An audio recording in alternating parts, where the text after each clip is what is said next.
Phineas and Ferb taught you more about running a business than Harvard Business School ever could. That's it! I know what we're gonna do today! While you were laughing at talking platypuses, these two kids were building 104 different startups in one summer, each one following the exact same principles that billion-dollar companies use today. And by the end of this video, you'll know the 7 business strategies they use that most entrepreneurs are still getting wrong. But first, let me show you why most people completely miss the real lesson: the partnership that changes everything. Here's what's crazy. Every single invention they built followed one pattern that most startups fail at immediately. Remember watching them build that massive roller coaster? What you doing? Building a roller coaster. In your backyard? Some of it. You probably thought it was just cartoon chaos. 2 kids in a backyard with impossible physics and unlimited resources. Phineas and Ferb present the coolest coaster ever, now open? But here's the problem. 90% of startups fail because they get this one thing wrong from day one. Phineas is the visionary. Ferb is the engineer. And this isn't just creative balance. This is textbook T-shaped teaming. One thinks across domains, the other goes deep. Vision without execution is fantasy. Snow in July. That's it! I know what we're gonna do today! Execution without vision is just busy work. Look at every single episode. Phineas comes up with wild ideas. Let's build a beach in our backyard. So what are you up to? We're making our own beach right here in the backyard. Or what if we made our own haunted house? As you can see, today we're building a haunted house, electronically controlled by this giant organ. But he never touches the actual construction. That's all Ferb. Ferb doesn't question the vision, he just figures out how to make it work. This dynamic shows up everywhere in successful companies. Steve Jobs had Steve Wozniak. Bill Gates had Paul Allen. Even Elon Musk had co-founders at every company he started. The myth of the solo genius entrepreneur. It's exactly that, a myth. But here's what most people miss about their partnership. Phineas never micromanages Ferb's work. He trusts completely. And Ferb never tries to take over the vision. He stays in his lane. That's emotional intelligence at the highest level. Too many partnerships fail because both people want to be the visionary, or both want to be the executor. Phineas and Ferb understood their roles from day one and never fought about it. Well, a brother is a brother, but I couldn't have asked for a better one than Ferb. You know what I mean? But even perfect partnerships mean nothing if you can't do what they did next. And this is where it gets really interesting. The daily innovation ritual. Every morning, Phineas asks the same question. And this question is worth millions. Ferb, I know what we're gonna do today. Ferb, put the cold fusion reactor on hold. I know what we're gonna do today. You heard it 104 times. But that line isn't just a catchphrase. It's a ritual. It's a daily prompt to solve a problem creatively. Meanwhile, real companies are stuck in brainstorm meetings for months, waiting for the big idea. They schedule innovation sessions like it's something you can turn on and off. They hire consultants to teach them how to be creative. But Phineas and Ferb never wait for inspiration. They act. Every single day they wake up and commit to building something new. That's not chaotic genius. That's structured innovation. Look at their process. They spot a problem first. Come on, Ferb. If we let a little heat stop us from having the best day ever. It's hot outside becomes let's build a beach. Summer vacation is boring becomes Let's fix us a time machine. let's build a time machine. They're not building random stuff. They're solving real problems. Then they design solutions without limits. No budget constraints, no regulatory concerns, no "but that's impossible" meetings. They dream first, then figure out the logistics. After that, they prototype immediately. Not next week. Not after they write a business plan. Today. Right now, in the backyard. They test it with real users, usually themselves and their friends. When it works, they ship it. When it doesn't, they iterate or scrap it and start over. And they do it again tomorrow. That's the key. Consistency. They don't wait for Monday motivation or quarterly planning sessions. Innovation is their daily practice. Ferb and I are gonna make you the scariest haunted house ever. Most businesses treat innovation like a special event. Phineas and Ferb treated it like brushing their teeth. That's why they built 104 different products while most companies are still in the ideation phase. And here's the crazy part. They funded every single one without a penny from investors. How? Well, that brings me to the third lesson, and this one will blow your mind. Bootstrap like a genius. You ever wonder how 2 kids afford to build a time machine? The show never tells you, but real entrepreneurs know exactly what they were doing. They reuse old builds. They leverage connections. Sometimes they sell past inventions to fund the next one. It's called resource stacking, and it's how every successful bootstrap story actually works. Think about it. Where did they get the materials for that massive roller coaster? Or the parts for their portal to Mars? What are you guys up to? We just built a teleport to a cool, faraway place. The show treats it like magic, but there's real business strategy hidden in there. First, they reuse everything. When they build the roller coaster, you see pieces from previous inventions scattered around. That giant robot from last week? Its parts are now in the time machine. They're not starting from zero every time. They're building on what they already have. Second, they leverage their network. Isabella's mom works construction. Baljit's dad is an engineer. Django's family owns the hobby shop. They don't have money, but they have relationships. And relationships are often more valuable than cash. Third, they create value first, then figure out monetization later. Remember the episode where they accidentally invent the next big toy? And now it's fresh, it's new, it's incredibly hip. Soon to be the biggest hit of the new toy season, Harry! They don't patent it or license it. They just give the idea away. But that creates goodwill, which comes back to help them later. This is exactly how real entrepreneurs survive the early days. Airbnb sold Obama O's and Cap'n McCain's cereal boxes to fund their startup. Spanx started with Sarah Blakely's $5,000 savings. WhatsApp ran on the founder's personal credit cards for years. You don't need millions to start. You need momentum. You need to be resourceful. You need to think like Phineas and Ferb. What can I build with what I have right now? If two cartoon kids can build a giant robot out of spare parts, your excuses about needing VC funding are officially invalid. But money isn't the hardest part. The hardest part is what Phineas did that most CEOs completely fail at. Leadership without authority. Phineas never gives orders. Ever notice that? Every project he pulls in a whole crew. Baljit for analytics. We're gonna build the world's biggest and best bowling ball game.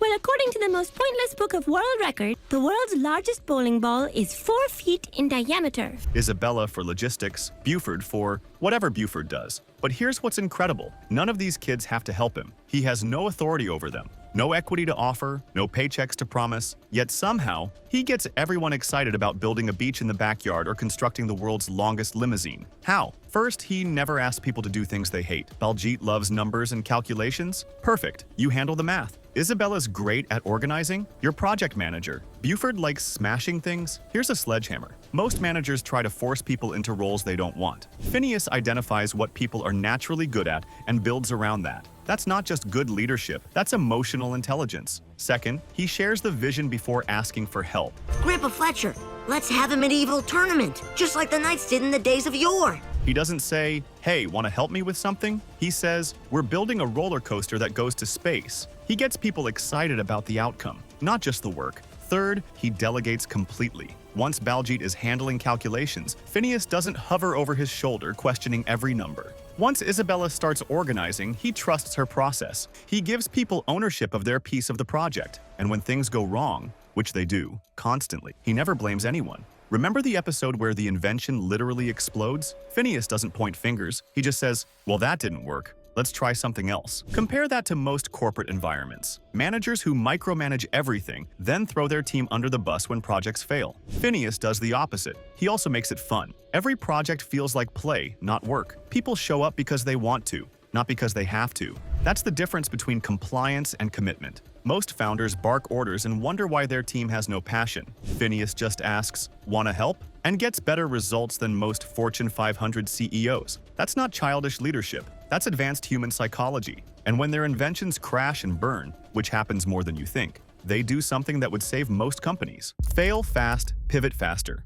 Sometimes the portal breaks, the clone machine backfires, the roller coaster derails. And what do Phineas and Ferb do? They don't call lawyers. They don't blame each other. They don't spend 6 months analyzing what went wrong. They dust off and try something else. Most companies would milk those dead products for years. Look at BlackBerry holding onto physical keyboards when everyone wanted touchscreens. Or Blockbuster refusing to pivot to streaming when Netflix was eating their lunch. But Phineas and Ferb fail fast and iterate faster. That episode where they build a portal to Mars and accidentally create a black hole, they don't spend the next 3 episodes trying to fix the portal. They abandon it and build something completely different. That's lean startup methodology in action. Build, measure, learn, repeat. Don't get emotionally attached to ideas that don't work. Google does this constantly. Remember Google Wave, Google Plus, Google Glass? They killed them all when they didn't work instead of throwing good money after bad. That's why Google survived while Yahoo and AOL didn't. Amazon tried to compete with eBay with Amazon auctions. It failed miserably. Instead of doubling down, they pivoted to Amazon Marketplace. Now that's a huge part of their business. The difference between successful companies and failures isn't that successful companies never fail. It's that they fail faster and pivot quicker. Phineas and Ferb understood this instinctively. Every invention was an experiment. Some worked, some didn't. When something didn't work, they moved on immediately. No ego, no sunk cost fallacy. Just, okay, that didn't work. What's next? That's the opposite of how most people handle failure. We get attached to our ideas. We take failure personally. We keep throwing resources at dead projects because we can't admit we were wrong. But failure isn't personal, it's data. And the faster you collect that data, the faster you can find something that actually works. Real businesses pivot, bad ones cling. Kids show or not, this lesson stings. But here's what might shock you most. They never tried to make money, and that's exactly why their approach works. Value over profit. Phineas and Ferb never sell their inventions, ever. They don't pitch to investors. They don't scale for mass production. They don't even try to monetize. They just build cool stuff, let people enjoy it, then move on to the next project. Most people think that's unrealistic. How can you run a business without making money? But here's the thing. They're playing a completely different game. They focus on impact first, on joy, on solving problems for people, even if the problem is just Candace is bored today. That's customer-centric innovation with zero focus on monetization. And ironically, that's exactly what modern companies are desperately trying to figure out now. Look at Tesla. Elon Musk open-sourced all their patents. Why? Because he cares more about accelerating sustainable transport than protecting Tesla's profits. That decision actually helped Tesla by creating a bigger market for electric vehicles. Look at Salesforce with their 1-to-1-to-1 model. 1% of equity, 1% of product, 1% of employee time goes to philanthropy. They figured out that purpose drives profit, not the other way around. Look at Patagonia literally telling customers, don't buy our stuff unless you really need it. That anti-consumption message actually increased their sales because people trusted the brand more. The companies winning today are the ones that solve real problems first and figure out monetization second. Value creation before, value capture. Phineas and Ferb understood this before most business schools did. They built things because they wanted to make people happy, not because they wanted to make money. And that pure motivation attracted everyone around them. Think about open source software. Linux, WordPress, React. Developers build these tools for free, share them with everyone, and somehow entire industries grow around them. The creators often become more successful than if they'd tried to monetize from day one. The freemium model works the same way. Give away incredible value first, then monetize the premium features. Spotify, Slack, Zoom, they all follow this pattern. But most entrepreneurs get this backwards. They start with, how can I make money? Instead of, how can I solve problems? They focus on monetization before they focus on value. Phineas and Ferb prove that if you create enough value, the money follows. But if you chase money without creating value, you usually get neither. And speaking of getting it wrong, there's one episode that roasts corporate America so hard, it's basically a business school case study. The corporate roast, Hardy Har Toy Co. In Toy to the World, the boys walk into a dying company and save it in 22 minutes. The must-have toy of the century.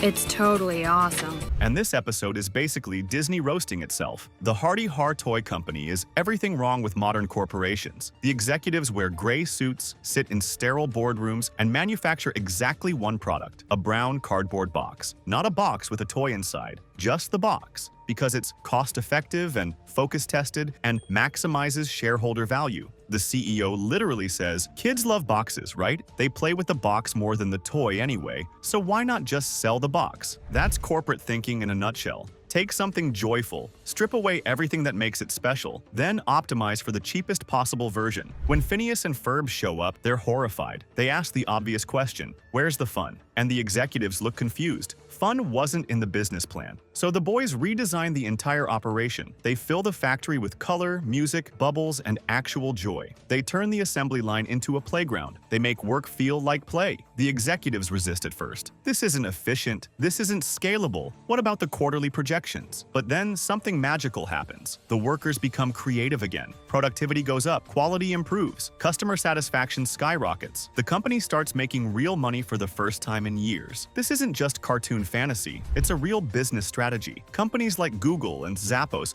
figured out that happy employees create better products. Pixar's campus is designed like a playground because creativity requires play. But most companies still think like Hardy Har. They optimize for efficiency over effectiveness. They focus on cutting costs instead of creating value. They treat employees like machines instead of humans. The episode ends with the boys leaving and the executives immediately reverting to their old ways because they learned the tactics but missed the mindset. That's the real critique here. It's not just about making work fun, it's about understanding that humans are motivated by purpose, autonomy, and mastery, not just paychecks and performance reviews. Disney was literally mocking the corporate mentality that had infected Hollywood, the idea that you can focus test creativity or manufacture joy through market research. The Hardy Har episode is Disney's way of saying we know the system is broken, we know companies prioritize profits over people, and we know it doesn't actually work. That takes guts, a massive corporation critiquing corporatism in a kids show. But that's exactly why Phineas and Ferb worked. It never talked down to its audience. Which lesson are you using this week? Drop it in the comments and subscribe for more hidden business lessons.